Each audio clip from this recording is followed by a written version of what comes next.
তাহলে এখানে দেখো চেকের নাম্বার দেখতে পাচ্ছ, এটা তো প্রথম আগের দিন বলেই দিয়েছি।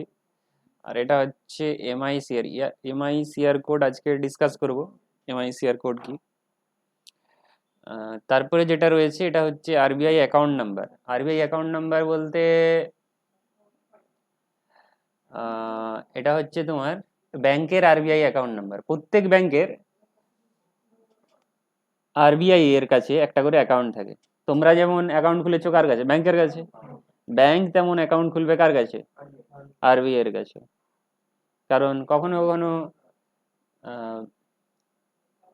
ব্যাংক লোন নিতে পারে আরবিআই এর কাছ থেকে, বা ব্যাংকিং এর যে সিস্টেম রয়েছে সেই সিস্টেম অনুযায়ী কিছু পোর্শন ব্যাংক যে সেভিংস অ্যাকাউন্টের জন্য টাকা নিচ্ছে, মানে তুমি যে সেভিংস অ্যাকাউন্টের খুলেছো, অ্যাকাউন্ট খুলেছো আর তাতে যে টাকা জমা রেখেছো, সেই টাকার কিছু পোর্শন সেই টাকার কিছু পোর্শন আরবিআই এর কাছে জমা রাখতে হয়। তুমি শুনে থাকবে cash reserve ratio, cash reserve ratio শুনে থাকবে। ওটা কত পার্সেন্ট আছে? 20% না 4%? ক্যাশ রিজার্ভ রেশিও 20% না 4%? 20%। 20%। ব্যাংক যে টাকাটা ডিপোজিটরের কাছ থেকে নিচ্ছে তার একটা পোর্শন কার কাছে জমা রাখতে হয়? আরবিআই এর কাছে জমা রাখতে হয়। কারণ তুমি ধরো ব্যাংক সবাইয়ের কাছ থেকে জমা নিয়েছে 5 কোটি, 5 কোটি লোন দিতে পারবে না, তার মধ্যে 20% কার কাছে জমা থেকে যাবে? আরবিআই এর কাছে। রিমেনিং যে পোর্শন সেটা সে লোন দিতে পারে। ব্যাংকের কাজ কি? লোন দেওয়া, ডিপোজিট নেওয়া, লোন দেওয়া। তো 5 কোটি টাকা যে ডিপোজিটরের কাছ থেকে নিয়েছে পুরোটাই লোন দিতে পারবে না, তার কিছু পোর্শন আরবিআই এর কাছে অ্যাজ এ ক্যাশ হিসাবে লিকুইড ক্যাশ জমা করতে হবে, অ্যাকাউন্টে ব্লক হয়ে থাকবে। তো তার জন্য কি থাকতে হবে? অ্যাকাউন্ট থাকতে হবে। কার অ্যাকাউন্ট থাকতে হবে? ওই ব্যাংকের অ্যাকাউন্ট। কার কাছে? আরবিআই এর কাছে। তো এইখানে যেটা দেখতে পাচ্ছ আরবিআই অ্যাকাউন্ট নাম্বার, ওটা হচ্ছে আরবিআই অ্যাকাউন্ট নাম্বার। আর লাস্টে যেটা দেখতে পাচ্ছ সেটা হচ্ছে transaction code. Transaction code, transaction code কি? এখানে তোমার চেক অনেক রকমের হয়। এটা কোন ধরনের চেক? এটা হচ্ছে সেভিংস অ্যাকাউন্টের চেক। এই যে 31 দেখতে পাচ্ছ ট্রানজেকশন কোড, এটা কি ইন্ডিকেট করছে? এটা হচ্ছে সেভিংস অ্যাকাউন্টের চেক। এখানে অনেক ধরনের চেক হয়, কোড নাম্বার আমি দেখিয়ে দিচ্ছি, দেখো। 10 হলে সেভিং ব্যাংক অ্যাকাউন্ট চেক। আচ্ছা, এখানে 31 হলে কি হবে? Savings bank account at par cheque, at par check.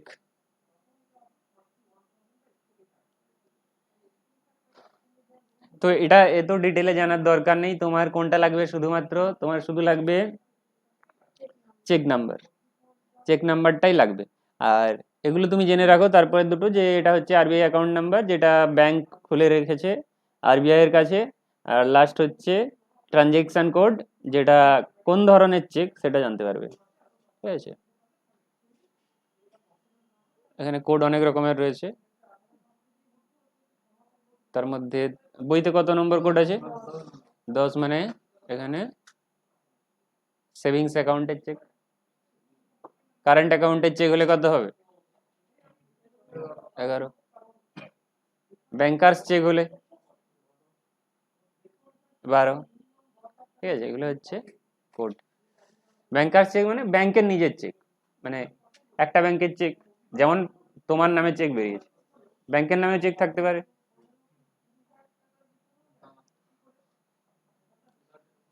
তাহলে এটা হচ্ছে ট্রানজেকশন কোড, মনে রাখবে। আচ্ছা, এরপরে আমি স্টাডি ম্যাটেরিয়ালে চলে যাচ্ছি।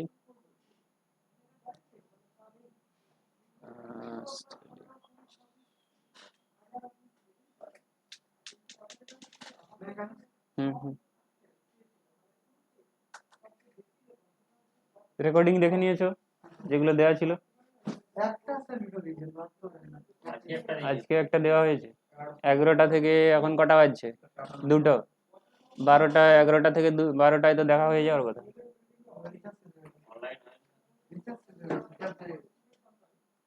আচ্ছা, দেখে নেবে।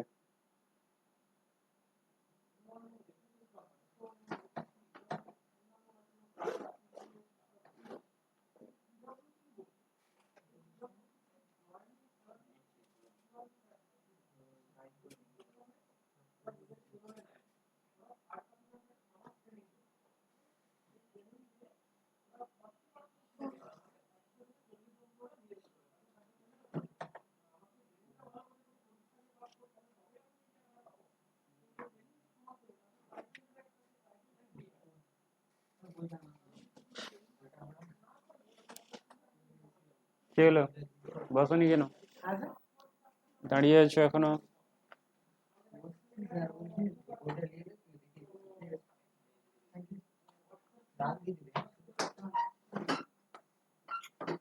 আগে লাস্ট কি হয়েছে বলো।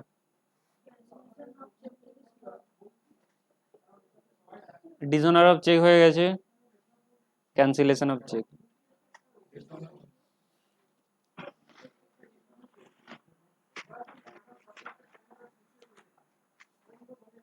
আজকে দেখো, আজকে এটা দেখছো, এইখান থেকে দেখছো, এর আগে দুটো ক্লাস হয়ে গেছে, ঠিক আছে, রেকর্ডিং দেওয়া রয়েছে, প্রথমে প্রথমেরটা দেখবে, তারপরে তারপরেরটা দেখবে, সিরিয়ালি দেখবে।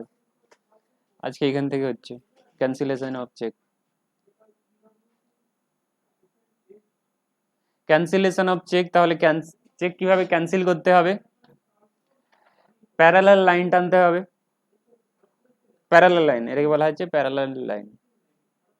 ব্র্যাকেটে কি লিখতে হবে, ব্র্যাকেটে বলছি, উইদিন দিস প্যারালাল লাইন লিখতে হবে ক্যান্সেল, বড় করে ক্যান্সেল, ঠিক আছে, তবেই তোমার চেক ক্যান্সেল হবে।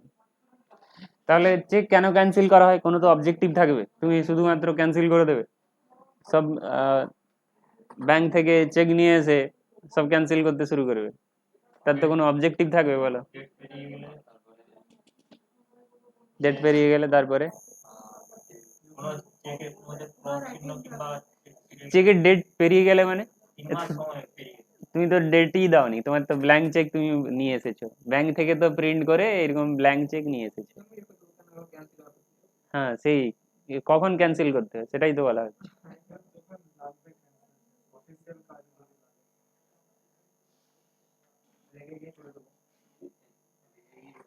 কখন দরকার হয় বলো?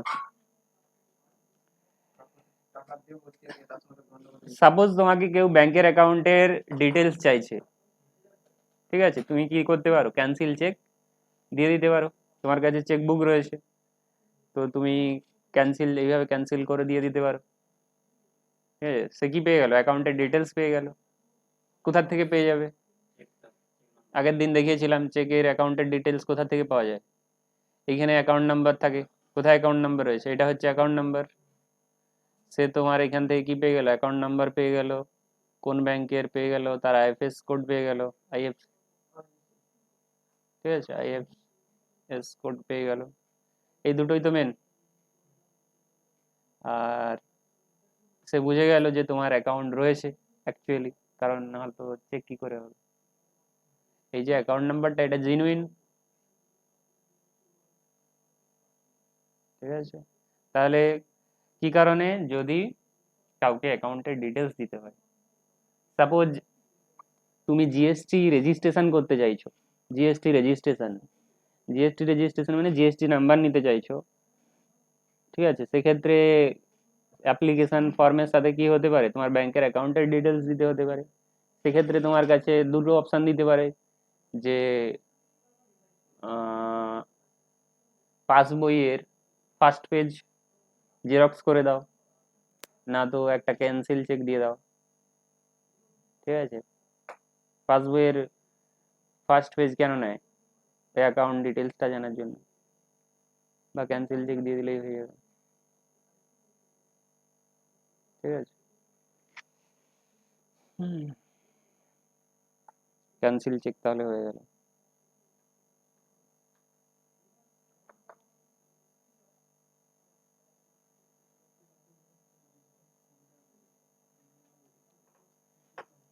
বলো তুমি কিভাবে চেক ক্যান্সেল করবে, এখনই শুনলে তো, দেখলে তো, বলো।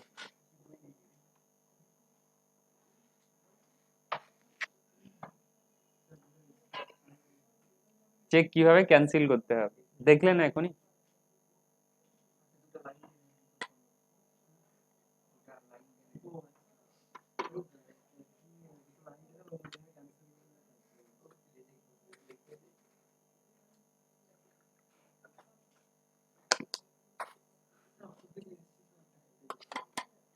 আচ্ছা, ঠিক আছে, অফিস, তুমি কোন অফিসে কাজ করো? কোথা থেকে এসেছো বললে? না তুমি বললে না, কোথা থেকে এসেছো বলেছো? ডেবরা থেকে বলেছো, ঠিক আছে।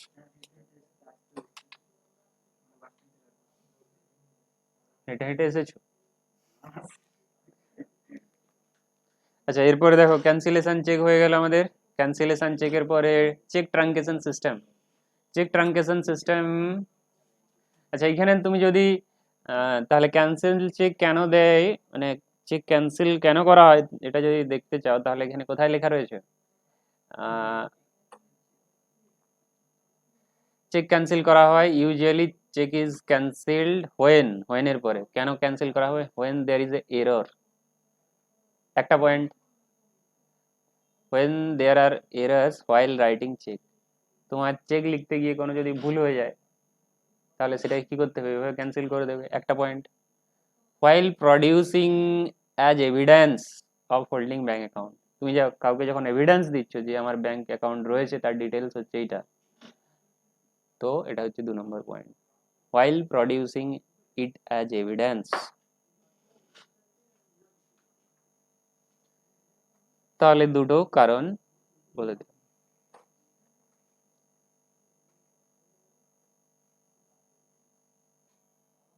ঠিক আছে,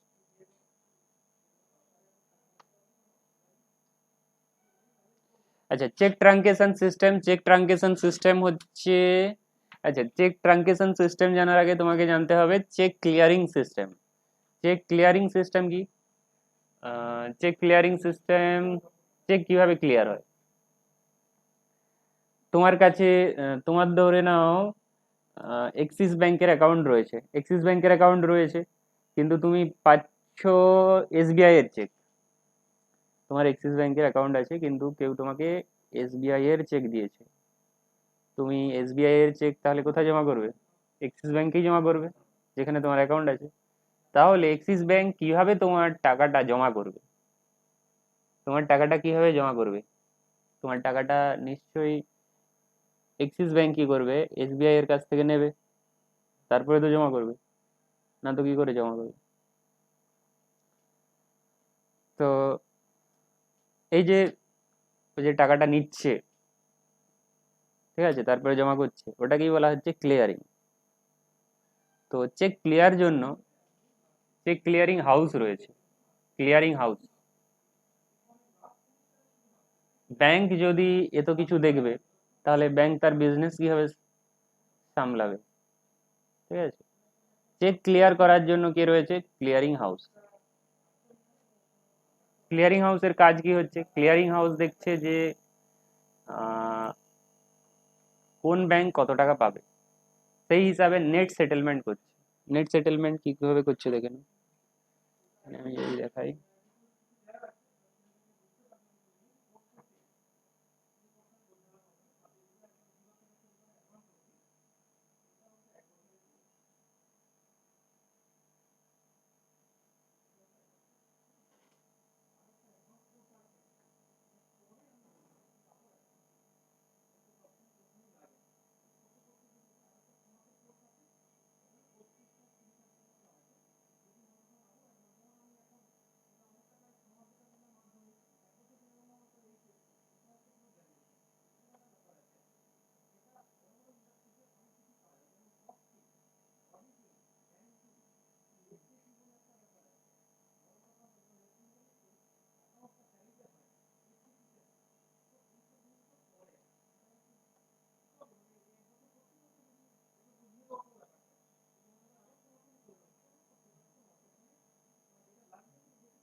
আচ্ছা তাহলে ক্লিয়ারিং, চেক ক্লিয়ারিংটা কি দেখে নাও। চেক ক্লিয়ারিং সিস্টেম,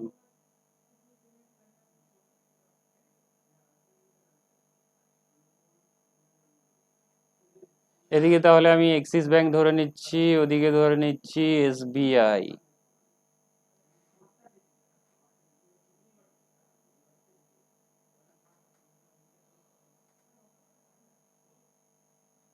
এখানে ধরো তুমি রয়েছো, আচ্ছা তুমি তো এই সাইডে ছিলে,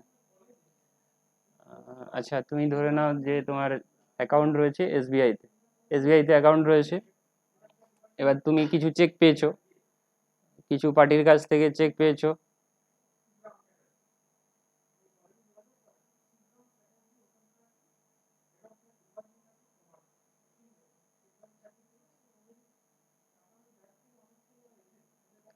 ঠিক আছে, দুজন পার্টির কাছে চেক পেয়েছো, ওরা কোন ব্যাংকের চেক দিয়েছে? এক্সিস ব্যাংকের চেক। এক্সিস ব্যাংকের চেক দিয়েছে তোমাকে। কি দিয়েছে? চেক।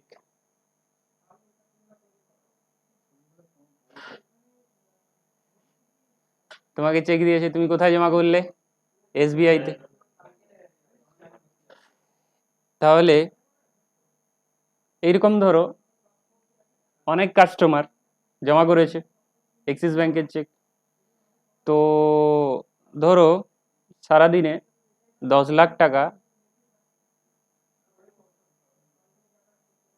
10 লাখ টাকা এসবিআই কার কাছ থেকে পাবে?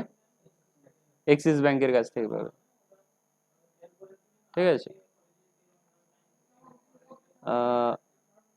এবার এক্সিস ব্যাংকের কিছু কাস্টমার রয়েছে যারা এসবিআই এর চেক পেয়েছে।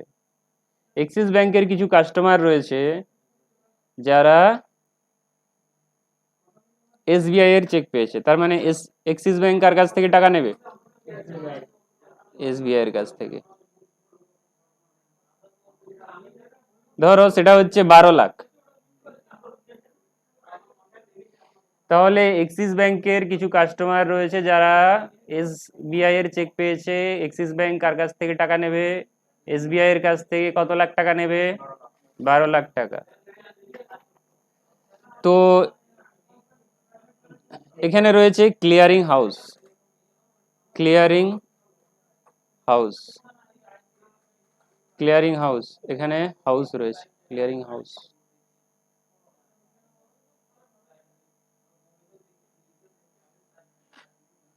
তো এসবিআই কার কাছে যাবে এই চেক নিয়ে? 10 লাখ টাকার চেক নিয়ে কার কাছে যাবে? ক্লিয়ারিং হাউসের কাছে। এক্সিস ব্যাংক 12 লাখ টাকার চেক নিয়ে কোথায় যাবে? ক্লিয়ারিং হাউসে। ক্লিয়ারিং হাউস সবকিছু দেখে নেওয়ার পরে নেট সেটেলমেন্ট করতে বলবে। নেট সেটেলমেন্ট কে কাকে দেবে? নেট কে কত টাকা পাবে?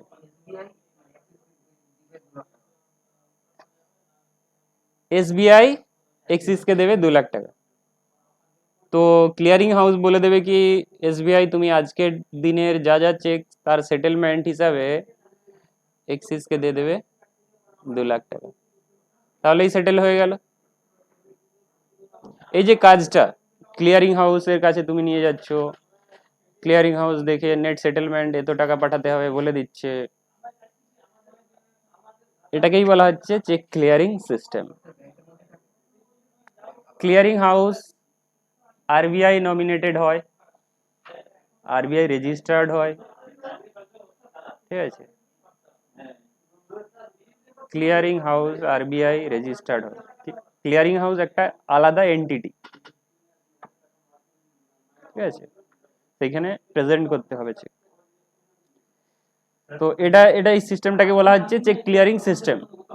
Check clearing system.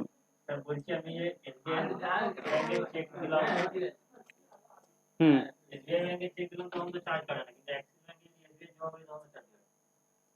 চার্জ সেটা ব্যাংকের উপর ডিপেন্ড করে, কি কাটবে কি কাটবে না, ব্যাংকের পলিসির উপরে। ঠিক আছে,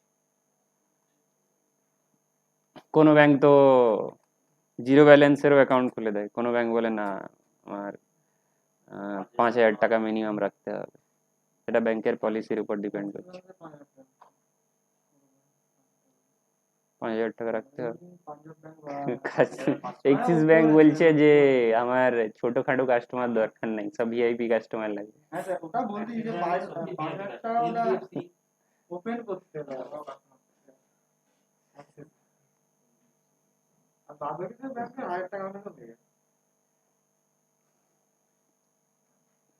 ঠিক আছে, এটা হচ্ছে ক্লিয়ারিং সিস্টেম। লাইক, কিন্তু তোমার বইতে কি আছে? চেক ট্রানকেশন সিস্টেম আছে। চেক ক্লিয়ারিং আছে কি? Cheque truncation system. Cheque truncation system কি? চেক ট্রানজেকশন সিস্টেম হচ্ছে এই যে চেকটা ফিজিক্যালি পাঠানো হচ্ছে, এক্সিস ব্যাংক কি করবে, ফিজিক্যালি পাঠাবে কার কাছে চেক, ক্লিয়ারিং হাউসে। কাকে দিয়ে পাঠাবে, বাইকে কেউ যাবে,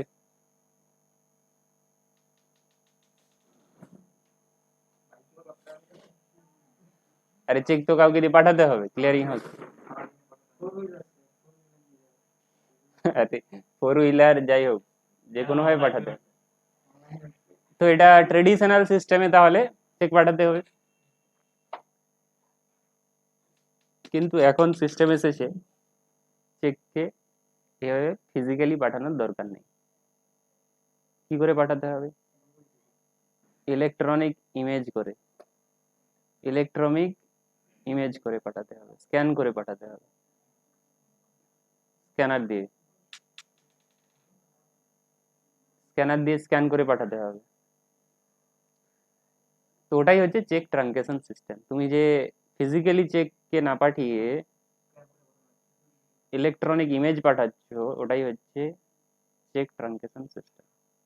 কার কাছে পৌঁছে গেল, ইলেকট্রনিক্যালি ক্লিয়ারিং হাউসের কাছে।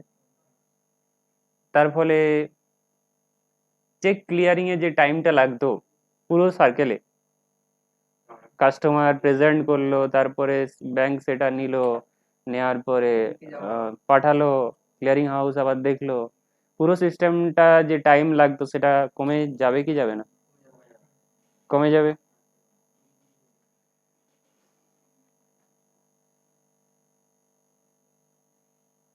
তো ক্লিয়ার চেক ট্রানজেকশন সিস্টেম আমরা বুঝে গেলাম। তো আমরা কি লেখা রয়েছে এবার দেখে নেব, বইতে, বইতে কি লেখা রয়েছে আমরা দেখে নেব। Cheque transaction system is a cheque clearing system undertaken by RBI. Cheque clearing system undertaken by RBI. RBI এখানে আসছে কেন, কারণ ক্লিয়ারিং হাউসগুলো কন্ট্রোল কে করছে, RBI. For faster clearing of cheques, ঠিক আছে।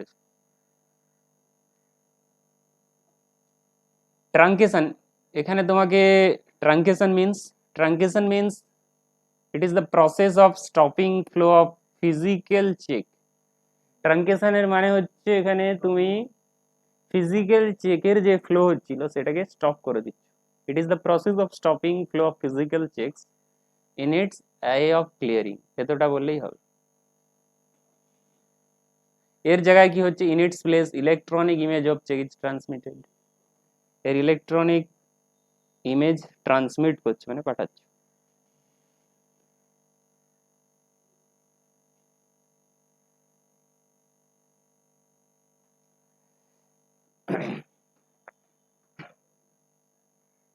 চেক ট্রানকেশন সিস্টেম, তারপরের পয়েন্ট বলেছে হোয়াই সিটিএস।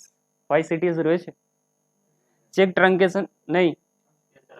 কেন চেক ট্রানকেশন সিস্টেম নিয়ে আসা হচ্ছে, কারণ এখানে বলতে চাইছে যে ইন্ডিয়াতে দেখা গেছে যে চেকে পেমেন্ট করা একটা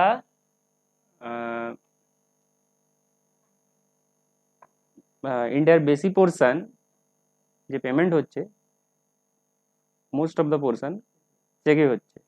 তো সেই জন্য এখানে বলেছে যে 75 to 80% পেমেন্ট হচ্ছে তোমার চেকের থ্রু দিয়ে। সেই জন্য যেহেতু তোমার চেকের থ্রু দিয়ে পেমেন্ট হচ্ছে, তাহলে এই মডটাকে আরো পপুলার করতে গেলে, এর টাইমটাকে কমাতে গেলে চেক ট্রানজেকশন সিস্টেম নিয়ে আসতে হবে।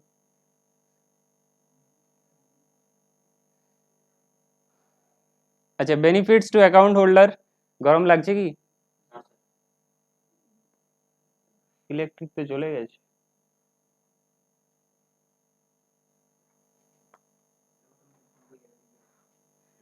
তুমি কি বলে এসেছিলে কে এসি বন্ধ করতে, বলেন? ইলেকট্রিক মনে হয় চলে গেছে। হুম, চালালে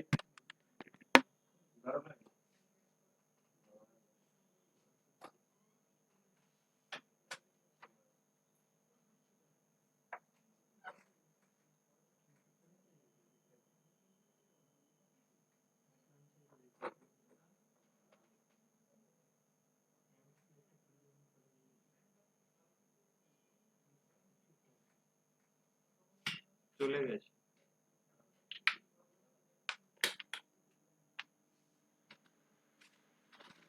এটা চালিয়ে নিতে পারো।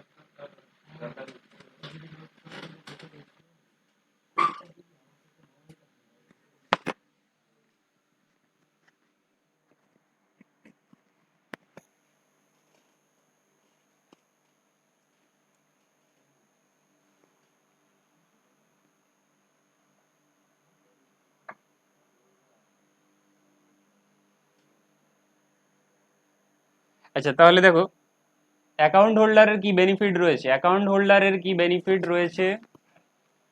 কোনো ফিজিক্যাল মুভমেন্ট হচ্ছে না, তার ফলে চেক লস হওয়ার কোনো পসিবিলিটি আছে কি? No fear of loss. Cheque in transit. In transit মানে কি? এই যে ক্যারি করে নিয়ে যাওয়া হচ্ছে, এটাকে ইন ট্রানজিট বলা হচ্ছে। কোনো হারিয়ে যাওয়ার ভয় নেই। কুইকার ক্লিয়ারেন্স, তাড়াতাড়ি ক্লিয়ার হয়ে যাচ্ছে। Faster clearing cycle, clearing cycle কম হয়ে যাচ্ছে। টোটাল যে টাইমটা লাগতো, ধরো আগে 3 দিন লাগতো চেক ক্লিয়ার হতে, এখন একদিনে হয়ে যাচ্ছে, কি 2 দিনে হয়ে যাচ্ছে। কমে গেছে, টাইম কমে গেছে। স্পিডার ক্রেডিট, তাহলে তোমার অ্যাকাউন্টে তাড়াতাড়ি ক্রেডিট হয়ে যাবে। স্পিডার ক্রেডিট। চেক কখনো কখনো তোমার 24 ঘন্টার মধ্যেই জমা হয়ে যাচ্ছে। ওল্ড চেকের থেকে মোর সিকিউর। তাহলে তুমি যখন সিটিএস চেক বের করছো, সিটিএস চেক বলতে চেক ট্রানকেশন সিস্টেম, তুমি যখন ওই সিস্টেম নিয়ে এসেছো, তার মানে নতুন ধরনের চেক বের করতে হবে, যেই চেকে তোমার বারকোড থাকবে স্ক্যান করার জন্য। তাহলে এখন যে চেক, সিটিএস চেক, সেগুলো more secure, less prone to fraud. Fraud কম থাক, মানে পসিবিলিটি কম থাকবে ফ্রড কম হওয়ার, পসিবিলিটি কম ফ্রড হওয়ার। আচ্ছা, ব্যাংকের দিক থেকেও ক্লিয়ারিং সাইকেল, ব্যাংকের দিক থেকেও clearing cycle shorter. Verification reconciliation process এটা ছেড়ে দাও। জিওগ্রাফিক্যাল রেস্ট্রিকশন, জিওগ্রাফিক্যাল রেস্ট্রিকশন বলতে এই যে ক্যারি করে নিয়ে যেতে, ধরো খড়গপুরেই ক্লিয়ারিং হাউস রয়েছে, তার মানে মিদনাপুরের যে সমস্ত ব্যাংক রয়েছে তাদেরকে খড়গপুরে নিয়ে যেতে হবে। কিন্তু যদি অনলাইন সিস্টেম হয়ে যায়, তুমি তো পাঠিয়ে দেবে স্ক্যান করে। তো জিওগ্রাফিক্যাল রেস্ট্রিকশন কোনো অসুবিধা হবে না। Geographical restriction, no geographical restriction. Operational efficiency, ব্যাংকের দিক থেকে দেখলে ব্যাংকের এফিসিয়েন্সি বেড়ে যাচ্ছে। যেখানে দুটো এমপ্লয়ি রাখতে হতো, একজন ক্যারি করে নিয়ে যাবে, তাহলে ব্যাংকের বাকি কাজ কে সামলাবে? কাজে এফিসিয়েন্সি এসে গেছে, অপারেশনাল এফিসিয়েন্সি। অপারেশনাল রিস্কও কমে গেছে। আচ্ছা, এরপরে এসে যাও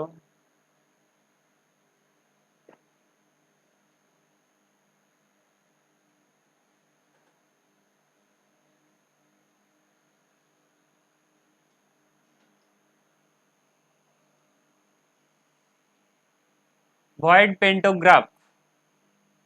4 নম্বর পয়েন্টে দেখো, বাকিগুলো তো সবকিছুই জানা আছে। চেকের ডিটেলস এর মধ্যে ব্যাংকের লোগো তো জানা আছে, ডেট জানা আছে, চেক প্রিন্টার, চেকের প্রিন্টার কোন সাইডে দেওয়া আছে? চেক প্রিন্টার, কোন প্রিন্টার থেকে তোমার চেকটা প্রিন্ট হয়েছে, কোন প্রিন্টার থেকে চেকটা প্রিন্ট হয়েছে কোন সাইডে দেওয়া আছে? লেফট হ্যান্ড সাইডে কি রাইট হ্যান্ড সাইডে? লেফট হ্যান্ড সাইডে। ভয়েড পেন্টোগ্রাফ, ভয়েড পেন্টোগ্রাফ দেখতে পাচ্ছ? এখানে দেখবে যদি চেক থাকে তোমার, এখানে তোমার একটা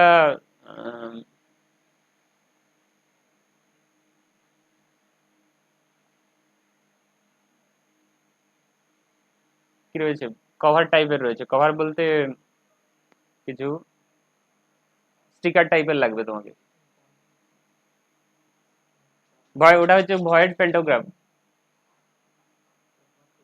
সিম্বল তো জানো, সিগনেচার তো জানোই। তাহলে এখানে নতুন কি আছে? সিটিএস চেকে নতুন কি আছে? Void pantograph.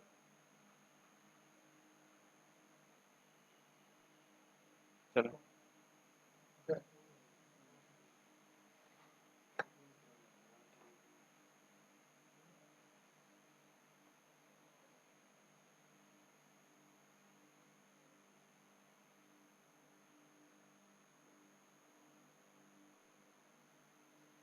MICR code, MICR কোডে এসে যাও।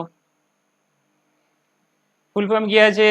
Magnetic ink character recognition, magnetic ink character recognition, magnetic ink character recognition. আচ্ছা, এই কোডের ফরম্যাট কি আছে? এই কোডের আমরা প্রথমে ফরম্যাট দেখে নেব। এটা চেকে মেনশন থাকে কোনটা এমআইসিআর কোড, এই যে এটা হচ্ছে এমআইসিআর কোড। এর এটার কত ডিজিটের? ইট হ্যাজ 9 ডিজিট, 9 ডিজিট রয়েছে। 9 ডিজিটের মধ্যে প্রথম ফার্স্ট 3 ডিজিট কি ইন্ডিকেট করছে? সিটি কোড ইন্ডিকেট করছে। তারপরে 3 ডিজিট কি ইন্ডিকেট করছে? ব্যাংক কোড ইন্ডিকেট করছে। প্রত্যেক ব্যাংকের কোড হয়। সিটি কোড বলতে কোন সিটিতে রয়েছে, কোন সিটিতে কোড, কোন সিটিতে রয়েছে? এখানে 700 দেখে কি মনে হচ্ছে বলো? 700 দেখে কি মনে হচ্ছে? কোথাকার কোড? কলকাতা। ওখানে যদি 400 থাকতো কত হতো? কোন সিটি হতো? 400 মেদিনীপুর। 400 হচ্ছে মুম্বাইয়ের। এই যে তারপরেরটা এখানে 400 বলে দিয়েছে। 400 কোথাকার কোড? মুম্বাই। তাহলে প্রথম 3টে সিটি কোড, তারপরে 3টে ব্যাংক কোড। এখানে 002 বলেছে, তার মানে কি এসবিআই ব্যাংকের কোড। তারপরে 3টে হচ্ছে ব্রাঞ্চ কোড, আন্ধেরি ইস্ট। তাহলে কোন ব্রাঞ্চের চেক সেটাও জানতে পারবে, কোন ব্যাংকের চেক, ব্যাংকের কোড দেওয়া আছে। সেকেন্ড, সেকেন্ড, নেক্সট 3 মানে তারপরে 3টে, first 3, next 3, last 3। First 3, next 3, last 3। Last 3 হচ্ছে branch code, total 9 digit city code. তাহলে মিদনাপুরের চেকে কত থাকবে? মিদনাপুরের কোনো যদি ব্রাঞ্চ থেকে প্রিন্ট হয়, মিদনাপুরের পিনকোড কত আছে? মিদনাপুরের পিনকোড জানো না? বাড়ি কোথায় তোমার? 7 2, তাহলে 721 থাকবে, 721 থাকবে, দেখে নেবে আজকে চেকে। হুম, প্রথম 3টে তো লেখা রয়েছে সিটি কোড, মানে যে এরিয়াতে ব্রাঞ্চ আছে সেই এরিয়ার কোড।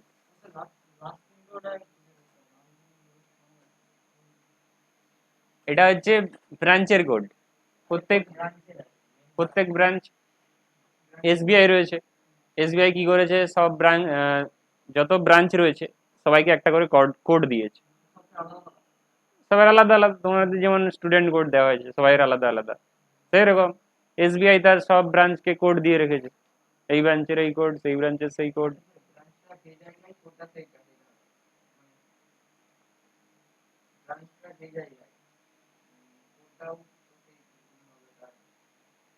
এমআইসিআর কোডের 9 ডিজিট, তার মধ্যে প্রথম 3টে দেখে তুমি কি বুঝবে যে এই ব্রাঞ্চটা এই সিটিতে আছে?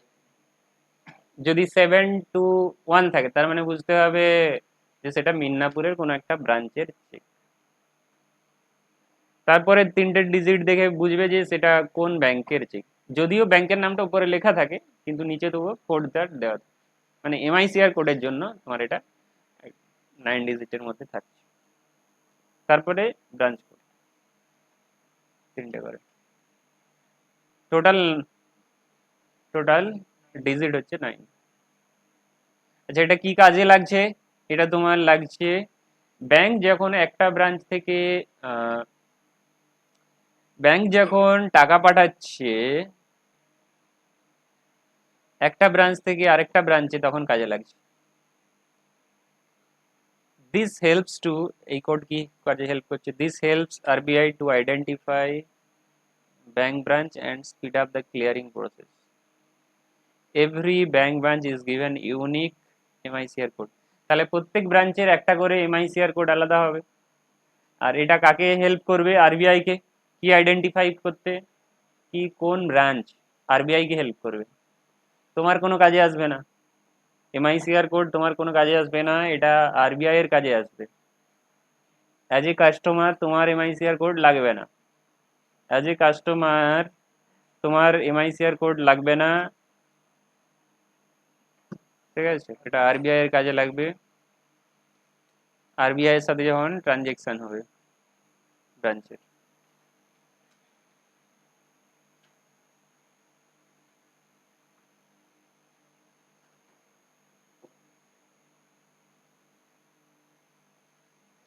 এরপরে যে কোডটা রয়েছে এইটা তোমার কাজে লাগবে, IFS code. IFS IFS code. IFS এর ফুল ফর্ম কি আছে?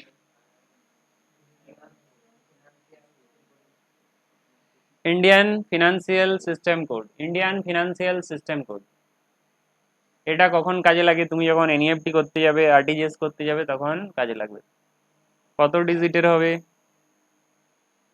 টোটাল হচ্ছে 11 ক্যারেক্টার। 11 ক্যারেক্টার কোথায় লেখা আছে দেখতে পেয়েছো? 11 ক্যারেক্টার কোড। এটা কি আলফা নিউমেরিক না শুধু numeric? Alpha numeric. Alpha numeric তার মানে অ্যালফাবেটও থাকবে, সংখ্যাও থাকবে। Alpha numeric code, alpha. Alpha numeric code 11 digit code. এই কোড কি কারণে ইউজ হয়? যখন এনইএফটি আরটিজিএস করছো তখনই কাজে লাগবে।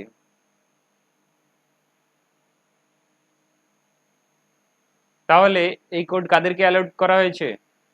এই কোড অ্যালাউড করা হয়েছে সেই সব ব্রাঞ্চকে যারা কি করছে, ইলেকট্রনিক ফান্ড ট্রান্সফারে পার্টিসিপেট করছে, যারা ইলেকট্রনিক ফান্ড ট্রান্সফারে পার্টিসিপেট করছে।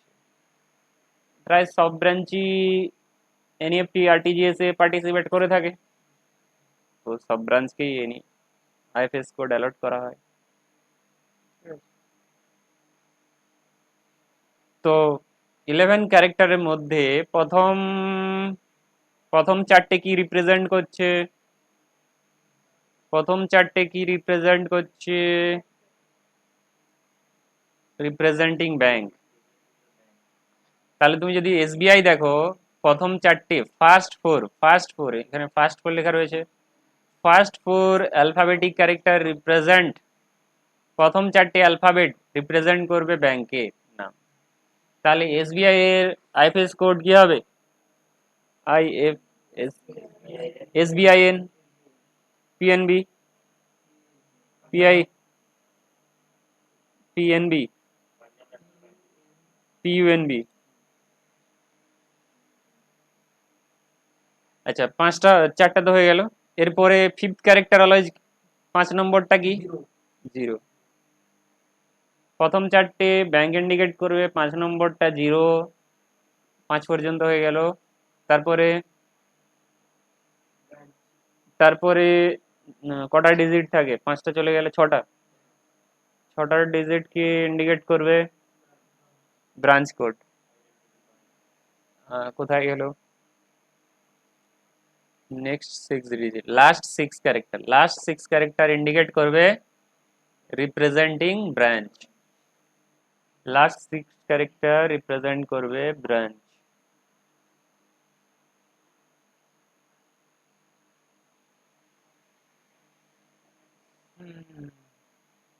তাহলে তুমি শুনে নিয়েছো আইএফএস কোডের স্ট্রাকচার, বলো।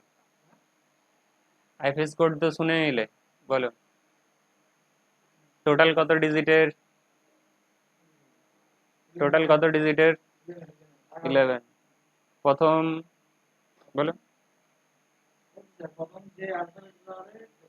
গুলো হবে, কতগুলো হবে?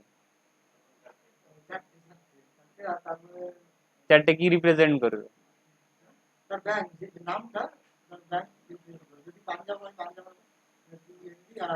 আচ্ছা, তারপরে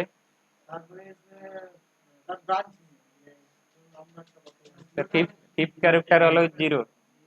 ফিফথ ক্যারেক্টার জিরো, তারপর লাস্ট 6টা নাম্বার হচ্ছে ব্রাঞ্চ কোড। এই আইএফএস কোড কাদের অ্যালট করা হয়? যারা ইলেকট্রনিক ফান্ড ট্রান্সফার সিস্টেমে পার্টিসিপেট করছে। নর্মালি সব ব্রাঞ্চই পার্টিসিপেট করেছে, সবাইকে অ্যালট করা রয়েছে। NEFT full form national electronic fund transfer. RTGS এর full form real time gross settlement. আচ্ছা, এরপরে আমরা দেখে নেব দুটোতেই তো ফান্ড ট্রান্সফার করা যায়, কিন্তু কোনটা কখন ইউজ হয়। এরপরে আমরা দেখে নেব কখন আরটিজিএস ইউজ হয়, কখন এনইএফটি ইউজ হয়। আচ্ছা, এখানে তোমার এনইএফটি করতে গেলে কি করতে হয় বলেছে, স্টেপ কি রয়েছে। তুমি যদি এনইএফটি করতে চাও, তার মানে কাউকে যদি টাকা পাঠাতে চাও ন্যাশনাল ইলেকট্রনিক ফান্ড ট্রান্সফারের থ্রু দিয়ে, তোমায় কি করতে হবে? এনইএফটি ফর্ম নেবে, কালেক্ট করবে, তারপরে সেটা ফিল আপ করে কোথায় জমা করবে? ব্যাংকে জমা করবে। ফিল আপ করার সময় কার অ্যাকাউন্ট দিতে হবে? Beneficiary details. বেনিফিশিয়ারি বলতে কাদের বোঝায়? যাকে টাকা পাঠানো হবে। এখানে টাকা পাঠানোর সেন্সে বলো, যে টাকা পাবে, যার অ্যাকাউন্টে ক্রেডিট হবে, বেনিফিশিয়ারি। সাবমিট করে দেবে।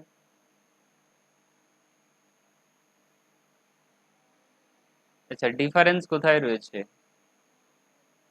এখানে যে সার্ভিস চার্জ দেওয়া রয়েছে, এই সার্ভিস চার্জ এনইএফটি করতে গেলে তুমি যদি ব্রাঞ্চে গিয়ে এনইএফটি করো তো একটা সার্ভিস চার্জ লাগবে, তো ব্যাংক তো চার্জ করবে। এটা যেটা রয়েছে এটা মডেল। মডেল মানে এরকম হয়ে থাকে নর্মালি, নর্মালি হয়ে থাকে, এবার ব্যাংক অনুযায়ী ভ্যারি করবে, এরকমই হয়ে থাকে নর্মালি। আচ্ছা, এটা তো ফর্ম রয়েছে এনইএফটি। আরটিজিএস এর স্টেপ ওই একই,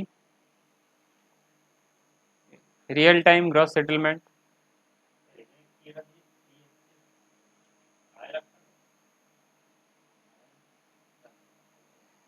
আচ্ছা, এইখানে যেটা আমাদের মেন দেখতে হবে, এখানেও ফি রয়েছে। এই যে ফি রয়েছে এটাও, আচ্ছা ইনওয়ার্ড ট্রানজেকশন মানে হচ্ছে, আউটওয়ার্ড ট্রানজেকশন মানে কি? তোমার অ্যাকাউন্টে এনইএফটির থ্রু দিয়ে টাকা ঢুকছে, তার মানে সেটা ইনওয়ার্ড ট্রানজেকশন হলো। তোমার অ্যাকাউন্ট থেকে এনইএফটির থ্রু দিয়ে টাকা বেরোচ্ছে, সেটা আউটওয়ার্ড ট্রানজেকশন হলো। ইনওয়ার্ডের জন্য কোনো টাকা লাগবে না। তোমার অ্যাকাউন্টে কেউ যদি টাকা পাঠায় ইনওয়ার্ড ট্রানজেকশন এনইএফটির থ্রু দিয়ে, তার জন্য চার্জ কাটবে? কাটবে না তো, ফ্রি। আর তুমি যদি কাউকে এনইএফটি করে টাকা পাঠাতে চাও ব্রাঞ্চে গিয়ে, ব্যাংকের ব্রাঞ্চে, তখন তো চার্জ লাগবে।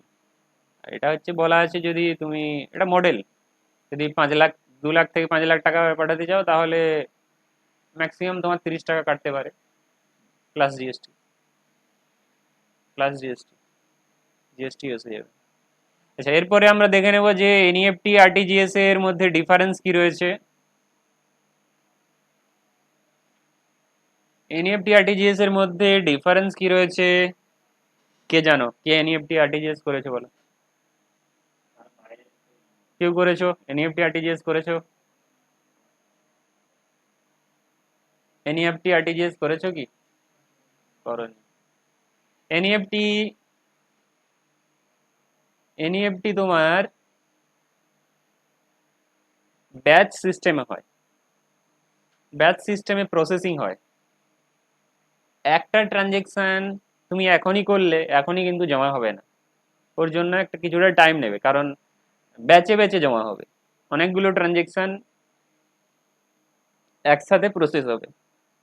কিন্তু রিয়েল টাইম যেটা তোমার RTGS, real time gross settlement, তোমার অ্যাকাউন্ট যখনই ডেবিট হয়ে গেল, ওর অ্যাকাউন্ট তখনই ক্রেডিট হয়ে যাবে রিয়েল টাইমে। রিয়েল টাইম মানে ইমিডিয়েটলি, ইনস্ট্যান্টলি। রিয়েল টাইমের মিনিং হচ্ছে রিয়েল টাইম শুনে থাকবে, রিয়েল টাইমের মানে হচ্ছে instantly, real time gross settlement, তোমার অ্যাকাউন্ট ডেবিট হওয়ার সাথে সাথে ওর অ্যাকাউন্ট ক্রেডিট হয়ে যাবে। কিন্তু এনইএফটি যদি করো, তোমার অ্যাকাউন্টটা ডেবিট হলো, কিছুক্ষণ পরে, আধা ঘন্টা কি 1 ঘন্টা, ব্যাংকের উপর ডিপেন্ড করে, ওর অ্যাকাউন্টে ক্রেডিট হবে। ব্যাচ, ব্যাচ বলতে তুমি একটা এনইএফটি করলে, তোমার মতো অনেকেই এনইএফটি করছে, সবাইয়ের অ্যাকাউন্ট ডেবিট হলো, তারপরে ক্রেডিট হবে, ব্যাচ, ব্যাচ সিস্টেমে ক্রেডিট হবে। হ্যাঁ, লটে লটে। তার মানে তুমি যদি কাউকে ইমিডিয়েট টাকা পাঠাতে যাও, সে যদি বলে আমার এখনই টাকার দরকার আছে, এখনই যেন ক্রেডিট হয়ে যায়, তাহলে তুমি কোনটা করবে? আরটিজিএস করবে। আর আরটিজিএস এর মিনিমাম তোমাকে করতে হবে, আরটিজিএস করতে গেলে মিনিমাম কত করতে হবে? মিনিমাম রয়েছে এখানে 2 লাখ। আরটিজিএস করতে চাইলে মিনিমাম তোমাকে 2 লাখ করতে হবে, ওর কম হবে না। 5,000 টাকা আরটিজিএস হবে না, 10,000 টাকা আরটিজিএস হবে না, মিনিমাম কত করতে হবে? 2 লাখ। কিন্তু এনইএফটির ক্ষেত্রে কোনো মিনিমাম আছে কি? নেই। তাহলে এটাই হচ্ছে ডিফারেন্স। কোথায় ম্যাক্সিমাম 50,000 দেখতে পাচ্ছি? এনইএফটি কোথায় ম্যাক্সিমাম 50 লেখা আছে? বইতে আছে?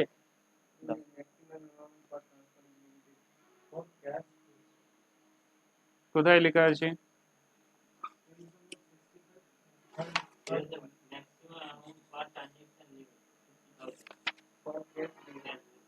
পেজ নাম্বার বলো। 65, 65, third point, real time means processing, third point, 65 আছে উপরে, NEFT maximum minimum no limit, however maximum amount per transaction is limited to cash based remittance and remittance to Nepal. আচ্ছা, এটা বলতে চাইছে যে তুমি একসাথে 50,000 পাঠাতে পারবে না, 50,000-এর বেশি পাঠাতে পারবে না, একসাথে 50,000-এর বেশি পাঠাতে পারবে না, কিন্তু তুমি পার্ট পার্ট করে পাঠাতে পারো অনেকবার, সিঙ্গেল ট্রানজেকশনে 50,000-এর বেশি পাঠাতে পারবে না। আর আরটিজিএস এ কোনো লিমিট নেই, ঠিক আছে? মিনিমাম লিমিট রয়েছে কিন্তু ম্যাক্সিমাম লিমিট নেই।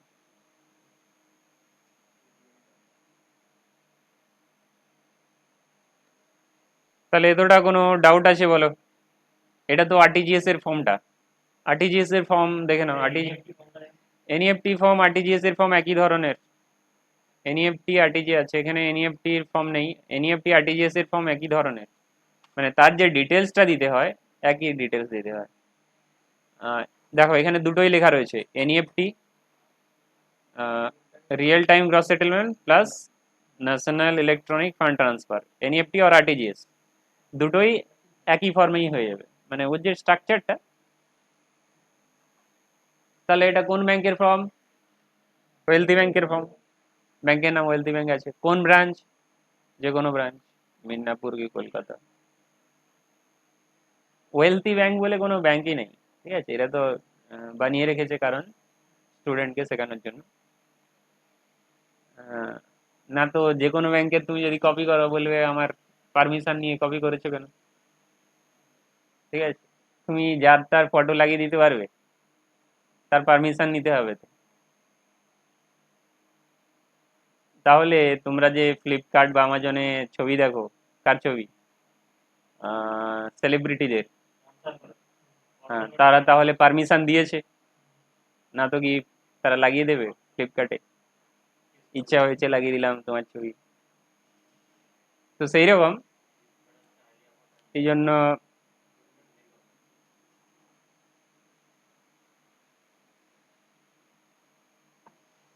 তাহলে যে টাকা পাঠাচ্ছে তাকে কি বলা হচ্ছে? তাকে বলা হচ্ছে অ্যাপ্লিক্যান্ট বা রেমিটার। রেমিট করবে, টাকা পাঠাবে, রেমিট করা মানে টাকা পাঠানো। রেমিটার বা অ্যাপ্লিক্যান্ট, তার নাম, অ্যাকাউন্ট নাম্বার, বেনিফিশিয়ারি নেম, বেনিফিশিয়ারির ব্যাংক অ্যাকাউন্ট, বেনিফিশিয়ারির ব্রাঞ্চ, বেনিফিশিয়ারির অ্যাকাউন্টের আইএফএস কোড, অ্যাকাউন্ট নাম্বার, কত টাকা পাঠাবে বলতে হবে, ব্যাংক চার্জ, তোমার ফ্রিতে হয়ে যাবে কাজ, ব্যাংক চার্জ দিতে হবে, টোটাল কত টাকা, ঠিক আছে। চেক নাম্বার, তুমি যে এই টাকাটা পাঠাবে তার তো একটা চেক দিতে হবে। আগে আমি 10 লাখ টাকা পাঠাবো, ব্যাংকে বলে দিচ্ছি যে 10 লাখ টাকা আমার পাঠাতে হবে দিল্লির কোনো একে সাপ্লায়ারকে, দিল্লির কোনো সাপ্লায়ারকে আমি 10 লাখ টাকা পাঠাবো, তাহলে ব্যাংকে তুমি কি দেবে, এই ফর্মটা দেবে প্লাস কি দেবে, ফর্মটা দেবে প্লাস ফর্মটা দেবে প্লাস চেক দেবে, 10 লাখ টাকার চেক দেবে, শুধু ফর্ম দিয়ে দিলে হয়ে যাবে, ফর্ম দিয়ে দিলে টাকা চলে যাবে, তোমাকে চেক দিতে হবে, তার মানে চেক নাম্বার মেনশন করতে হবে, আর চেকে ডেট মেনশন করতে হবে, মোবাইল নাম্বার দেওয়া আছে। তোমাদের কি সেম ফরম্যাট রয়েছে না কিছু আলাদা রয়েছে?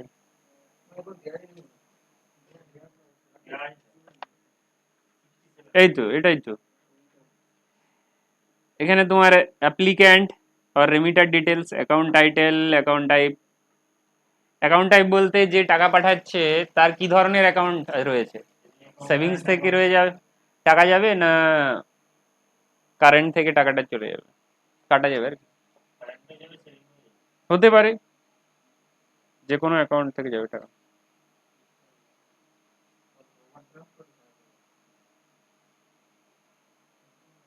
একই ডিটেলস রয়েছে, শুধু প্রেজেন্টেশনটা আলাদা। কি বলছো? ইন্টারন্যাশনাল ট্রানজেকশন, ইন্টারন্যাশনাল ট্রানজেকশন বলতে তুমি যখন, কোথায় লেখা আছে, চেকে লেখা আছে? ইন্টারন্যাশনাল ট্রানজেকশন বলতে ব্যাংকের ক্ষেত্রে ইন্টারন্যাশনাল ট্রানজেকশন বলতে তুমি ইন্ডিয়ার বাইরে টাকা পাঠাচ্ছ, আর বিজনেসের ক্ষেত্রে ইন্টারন্যাশনাল ট্রানজেকশন বলতে বিদেশে সেল করছো, কার কেসে সেটা দেখতে হবে। ব্যাংকের কেসে ইন্টারন্যাশনাল ট্রানজেকশন বলতে তুমি বিদেশে টাকা পাঠাচ্ছ। কি করতে হবে বলতে, ইন্টারন্যাশনাল ট্রানজেকশন, ইন্টারন্যাশনাল ট্রানজেকশন করতে গেলে তোমাকে আলাদা অ্যাকাউন্ট খুলতে হবে। ইন্টারন্যাশনাল বাইরে টাকা পাঠাতে গেলে তুমি নর্মাল হবে না, নর্মাল অ্যাকাউন্ট থেকে হবে না, ওর জন্য আলাদা অ্যাকাউন্ট খুলতে হবে, ঠিক আছে, এনআরআই অ্যাকাউন্ট হবে। নর্মাল যে সেভিংস বা কারেন্ট অ্যাকাউন্ট থাকে সেখান থেকে তুমি ফরেনে টাকা পাঠাতে পারবে না।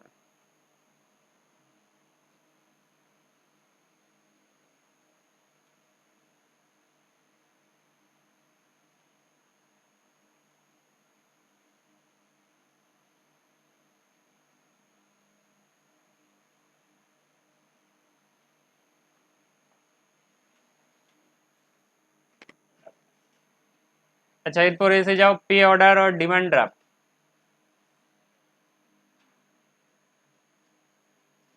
এটা কি লাস্ট, আরো আছে? ভাউচার, আর বেশি নেই, আর দুটো তিনটে আছে, পে অর্ডার আর ডিমান্ড ড্রাফট। পে অর্ডার বলতে তুমি যখন, পে অর্ডার ডিমান্ড ড্রাফট একই জিনিস, তুমি যখন উইথিন দ্য সিটি টাকা পাঠাচ্ছ কাউকে তখন পে অর্ডার, আর ডিমান্ড ড্রাফট হচ্ছে যখন আউটসাইড দ্য সিটি টাকা পাঠাচ্ছ। সাপোজ তোমার অ্যাকাউন্ট নেই, সাপোজ তোমার অ্যাকাউন্ট নেই কিন্তু তুমি টাকা পাঠাতে চাও, তোমার অ্যাকাউন্ট নেই, তাহলে কি তোমার চেকের থ্রু দিয়ে হবে? প্রথম কথা বলো, ডিমান্ড ড্রাফট বা পে অর্ডার কখন পিকচারে আসবে, যখন তোমার অ্যাকাউন্ট নেই। অ্যাকাউন্ট থাকলে তো তুমি চেকের থ্রু দিয়ে পাঠিয়ে দিতে পারবে, মানে চেক ইস্যু করে দিতে পারবে বা এনইএফটি আরটিজিএস করতে পারবে, কিন্তু তোমার অ্যাকাউন্ট নেই কিন্তু তোমাকে কাউকে টাকা পাঠাতে হবে। না, এইভাবে করলে হবে না, বা তারা বলেছে কি তুমি পে অর্ডার পাঠাও কি ডিমান্ড ড্রাফট পাঠাও, অন্যের অ্যাকাউন্ট থেকে পাঠিয়ে দিবে, বাবার অ্যাকাউন্ট থেকে পাঠিয়ে দিবে।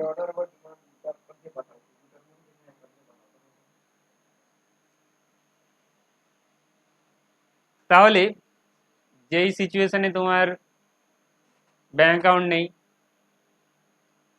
তো কাউকে টাকা পাঠাতে হবে। আরেকটা হতে পারে কি সিচুয়েশন, যে টাকা নেবে সেই তোমাকে বলে দিয়েছে কি তোমাকে ডিমান্ড ড্রাফটই পাঠাতে হবে বা পে অর্ডারই পাঠাতে হবে।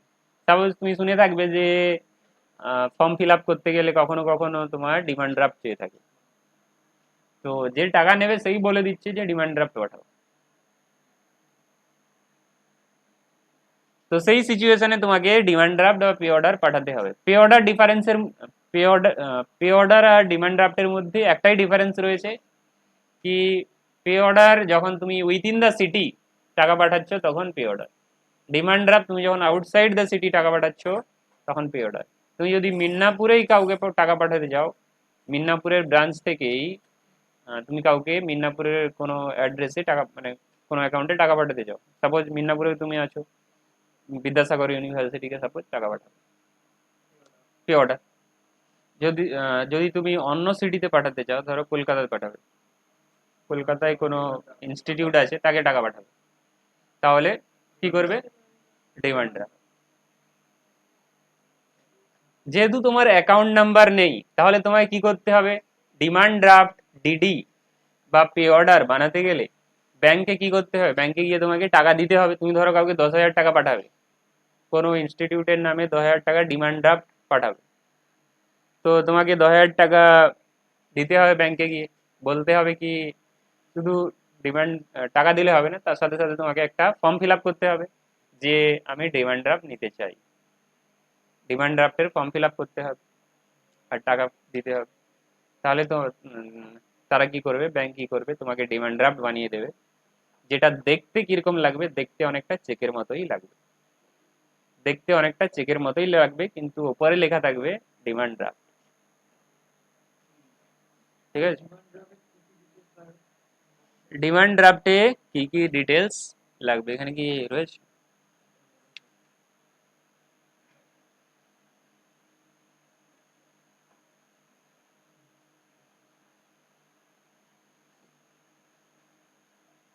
আচ্ছা আমরা তাহলে অনলাইনে দেখে নিচ্ছি। ডিটেলস মানে অ্যাপ্লাই করতে লাগবে না, ডিমান্ড ড্রাফটে কি কি ফরম্যাট ডিটেলস থাকে, তার application form, DD application form.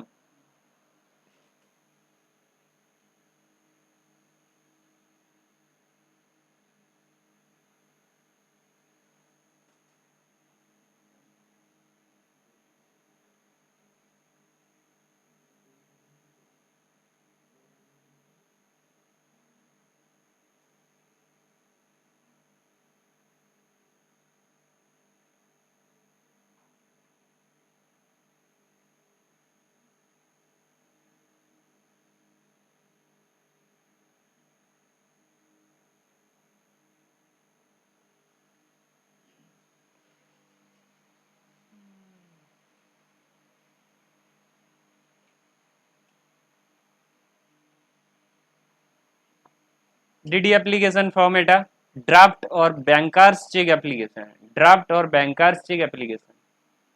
Applicants name, তুমি অ্যাপ্লাই করছো কত টাকার জন্য, কত টাকার ড্রাফট নেবে, অ্যামাউন্ট বলবে রুপিস, আর ইন ফেভার অফ কার, কার জন্য, কোন ইনস্টিটিউটের জন্য বা কাকে টাকা পাঠাতে যাও, রুপিস, পেবেল মানে কোথায় পেবেল হবে, তুমি যদি বলো পেবেল অ্যাট কলকাতা, তার মানে কলকাতায় তার কি থাকতে হবে, যে যে টাকাটা পাচ্ছে মানে ড্রাফটটা পাচ্ছে তার সেখানে অ্যাকাউন্ট থাকতে হবে, পেবেল অ্যাট, প্যান নাম্বার দেবে, ফিল আপ করবে। ঠিক আছে, তুমি যদি ওই যে টাকাটা দিচ্ছ মানে তোমাকে তো ক্যাশ দিতে হবে, তবেই তো তুমি ক্যাশ বা চেক দিতে হবে, তবেই তুমি ড্রাফট পাবে, তো এখানে দেবে যে কি চেক দিচ্ছ কত টাকা, বাকি যদি ক্যাশে দাও ক্যাশ দিতে হবে, কত টাকার নোট কটা, তবেই তুমি ড্রাফট পাবে। ইন ফেভার অফ কার জন্য তুমি ড্রাফটটা কাটছো, ইন ফেভার অফ কার জন্য তুমি ড্রাফটটা কাটছো। আর এখানে এক্সচেঞ্জ বলতে ওই ফিজ, ওদের ড্রাফট কাটানোর ফিজ, ড্রাফট কাটানোর ফিজ, এখানে এক্সচেঞ্জ বলতে ফিজই হবে, কারণ ফিজের জন্য আলাদা কলাম আছে কি, ফিজ ফ্রিতে ড্রাফট করিয়ে দেবে, চার্জ লাগবে। আচ্ছা, এরপরে আমরা ড্রাফটের ফরম্যাট দেখে নেব। DD, DD format, demand draft, demand,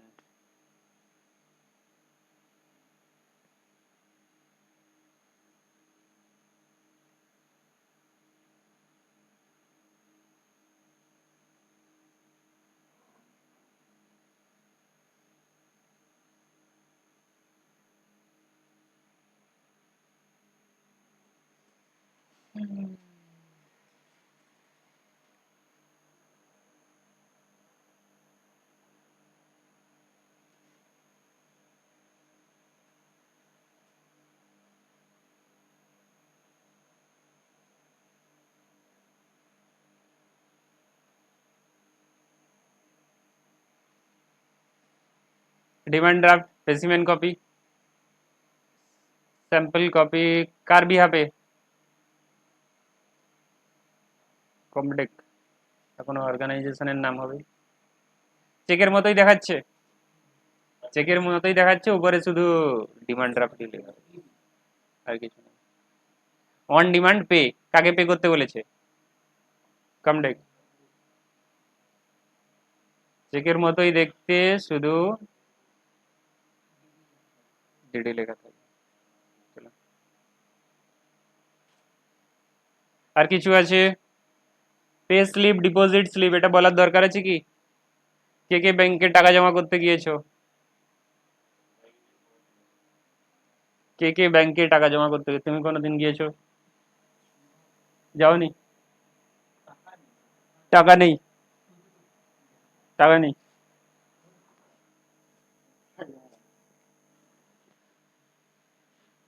account আছে, অ্যাকাউন্টে তাহলে টাকা যে জমা করলে টাকাও নেই, তা জিরো ব্যালেন্স।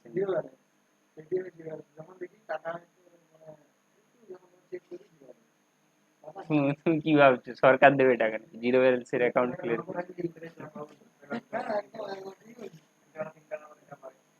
না, ও বলছে যে জিরো ব্যালেন্সে অ্যাকাউন্ট খুলেছি, যখনই অ্যাকাউন্ট চেক করি জিরোই থাকে, তার মানে কি তুমি কি ভাবছো গভর্নমেন্ট তোমার অ্যাকাউন্টে টাকা দেবে?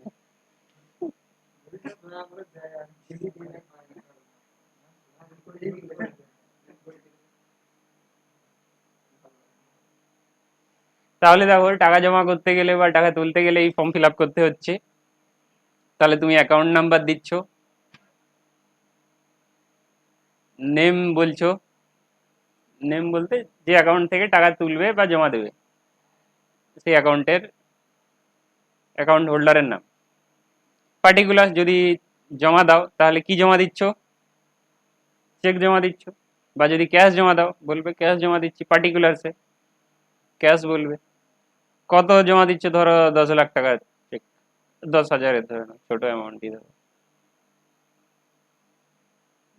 এটাতে 00, 10,000, ইনওয়ার্ডস তাহলে 10,000, 10,000 লিখতে হবে। ইনওয়ার্ডস আছে দেখতে পাচ্ছ, ইনওয়ার্ডস, ইনওয়ার্ডসে তাহলে 10,000 লিখতে হবে। ওইদিকে কোন অ্যাকাউন্টে জমা হচ্ছে, এসবি মানে হচ্ছে সেভিংস অ্যাকাউন্ট, এসবি মানে কি, সেভিংস অ্যাকাউন্ট। আর একটু ম্যাক্সিমাইজ করে দিচ্ছি দেখো,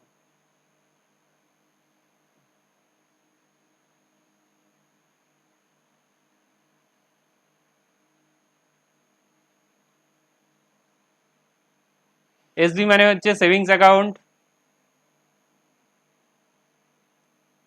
সিএ মানে কি, কারেন্ট অ্যাকাউন্ট, আরডি মানে কি, রেকারিং ডিপোজিট, এফডি মানে ফিক্সড ডিপোজিট, সিসি মানে, সিসি কে বলতে পারবে, সিসি হচ্ছে cash credit account, cash credit হচ্ছে একটা loan account, cash credit, CC account মানে হচ্ছে ক্যাশ ক্রেডিট, এটা একটা লোন অ্যাকাউন্ট, ঠিক আছে, ক্যাশ ক্রেডিট লোন অ্যাকাউন্ট। যেই দিন তুমি এটা জমা করছো বা টাকা তুলছো, তুলতে পারো বা জমা করতে পারো। হুম, তো একই জিনিস। কোনো ব্যাংকে একটাই ফর্ম করে, তাতেই তোলা যাবে, তাতেই জমা করা যাবে। কোনো ব্যাংক আলাদা আলাদা করে, জমার জন্য আলাদা, কিন্তু তার যে ডিটেলসটা, ডিটেলস একই থাকবে। যদি জমা করো তার নাম হয়ে যাবে ডিপোজিট ইন স্লিপ, আর যদি তোলো তার নাম হয়ে যাবে ডকুমেন্ট, ফর্মের নাম কি হবে যদি তোলো? Pay in slip, pay in slip, deposit, deposit in slip.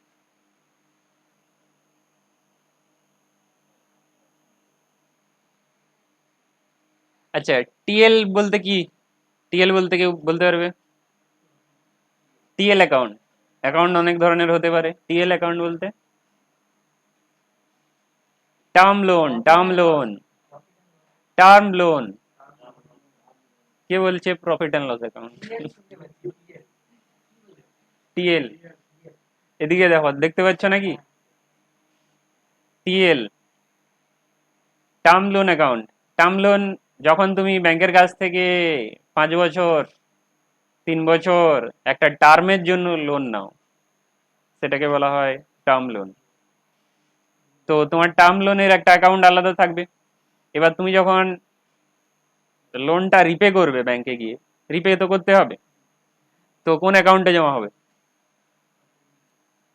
Term loan অ্যাকাউন্টে। যদি তুমি রেকারিং ডিপোজিট করো, ধরো প্রত্যেক মাসে তুমি 5,000 করে জমা করছো, রেকারিং ডিপোজিট, তো কোন অ্যাকাউন্টে জমা হবে? Recurring deposit, recurring deposit account. ধরো তুমি কাস্টমারের অ্যাকাউন্ট, কাস্টমারের কাছ থেকে চেক পেয়েছো, তাহলে কোন অ্যাকাউন্টে জমা হবে? সেভিংস। বিজনেসম্যানের ক্ষেত্রে সেভিংস, বিজনেসম্যান, বিজনেস যারা করে তারা কোন অ্যাকাউন্ট ওপেন করে? Current account. যদি তুমি এফডি বানাতে চাও, ফিক্সড ডিপোজিট বানাতে চাও, তাহলে কোনটাতে টিক চিহ্ন দেবে? এফডি। ডিএল মানে কি? Demand loan. ডিমান্ড লোন এক ধরনের লোন। কি হলো, তুমি লিখছো না? ওগুলো তোমার সব মনে থাকবে? সে তাড়াতাড়ি লিখে নিচ্ছে।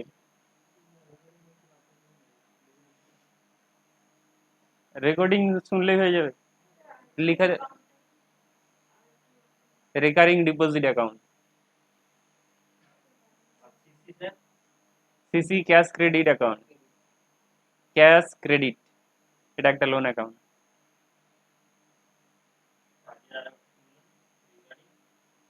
কোনটা? রেকারিং ডিপোজিট, রেকারিং কথা শুনেছো কি শোনো? Recurring,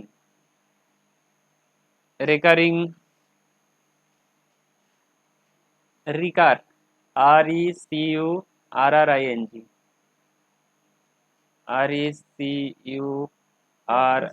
RECURRING, recurring. হুম, সিসি ক্যাশ ক্রেডিট, ওটা একটা লোন অ্যাকাউন্ট। তুমি যখন তোমার যে স্টক রয়েছে, বিজনেসের স্টক, সেই স্টকটাকে দেখিয়ে লোন নেবে, তখন বলা হবে সেটা CC account. CA current account,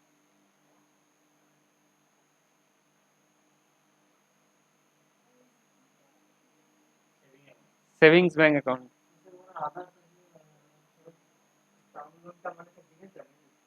term loan বলতে কি ডিবেঞ্চার? তুমি যখন ব্যাংকের কাছ থেকে ধরো বাড়ি বানাবে,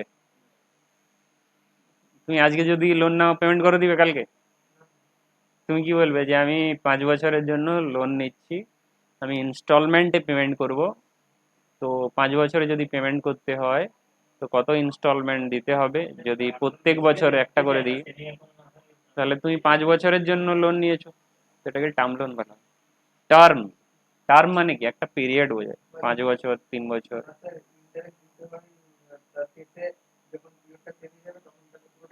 পুরো টাকাটা না, ওইভাবে নয়। টার্ম লোন মানে তুমি যে 5 বছর পরে দেওয়া চালু করবে, ওইভাবে নয়। টার্ম লোন মানে হচ্ছে তুমি 5 বছরের মধ্যেই কমপ্লিট করবে। টার্ম লোন হচ্ছে তোমাকে 5 বছরের জন্য লোন দেওয়া হচ্ছে, কিন্তু ইনস্টলমেন্টটা পরের মাস থেকেই চালু হয়ে যাবে। বা এগ্রিমেন্ট যেভাবে থাকবে, ধরো ইনস্টলমেন্ট 6 মাস থেকে চালু হয়ে যাবে, মানে 6 মাস কমপ্লিট হওয়ার পর থেকে চালু হবে। এই নয় যে 5 বছর শেষ হবে তারপরে চালু হবে। নর্মালি ইনস্টলমেন্ট চালু হয় পরের মাস থেকে। কোনটা? কয়েন? এগুলো কেন রয়েছে? এটা এটা কি ফর্ম? এটা হচ্ছে টাকা জমা দেওয়ার ফর্ম। তুমি যদি ক্যাশ জমা করো, এখানে যদি ক্যাশ লিখে থাকো, কোথায় ক্যাশ লিখে থাকো, এখানে যদি ক্যাশ লিখে থাকতে তার মানে তুমি ক্যাশ জমা করতে, ক্যাশ জমা করতে। ক্যাশ জমা করলে তাহলে কত টাকার, 1000 টাকার কটা নোট দিয়েছো? ওখানে 10,000 লিখেছিলে। দেখো এর দুটো পার্ট থাকছে, একটা হচ্ছে left hand side, right hand side থাকছে। এটা দেখো দুটো পার্ট, এখানে একটা স্পেস রয়েছে দেখতে পাচ্ছ, এটা কাটার জন্য।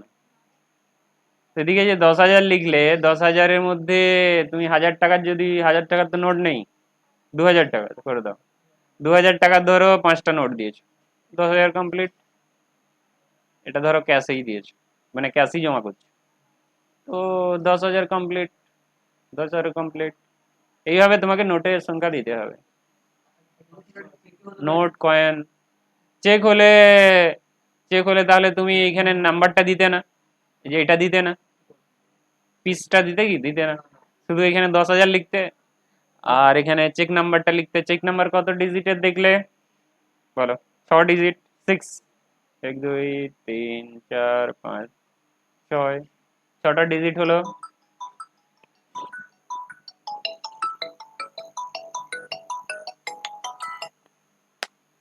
হ্যালো, হ্যাঁ বলো। আচ্ছা, তো অ্যাড্রেস চেঞ্জ করে দিয়েছিলাম, আহ, আপনি দেখেনই নাকি? অ্যাড্রেস চেঞ্জ করা ছিল, পৌঁছে গেছেন ওখানে?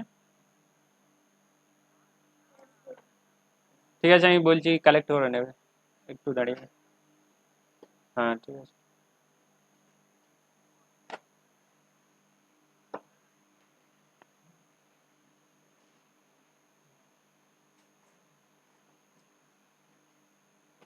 ঠিক আছে, আজকে এই পর্যন্তই, তোমাদের টাইম আপ হয়ে গেছে।